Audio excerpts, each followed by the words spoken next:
Dave, let me ask you about culture, because when you saw those emails, and you've known about the emails, but when you released them, I think the public looked at this and they said, look, you've got some employees who are calling the MAX a plane designed by clowns, supervised by monkeys. I wouldn't fly on it.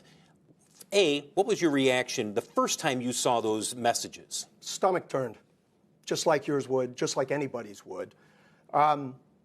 So I don't want this to get confused.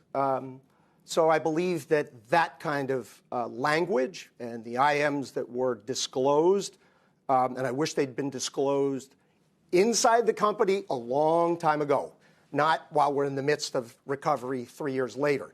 That language is horrible. It existed. Trying to indict the rest of the Boeing culture on the basis of those few, I won't go that far, but somehow, some way, leadership allowed that to happen. That's unacceptable, and it can't be allowed to happen in the future. And anybody who sees it has to be willing to raise their hand, talk to the leadership of the company, and then we have to be decisive about it. I know Becky's got a few last questions before we wrap this up. Becky, go ahead. Well, just a follow-up on that, Dave. I mean, you were chairman at the time.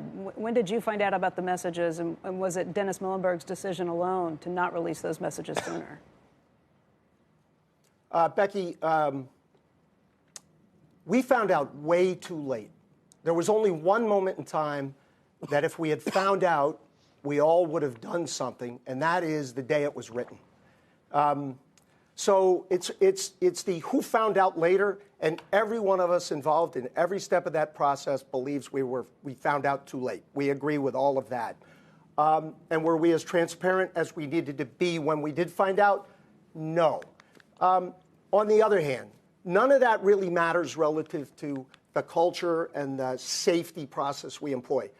We had to find out about that the day it was written.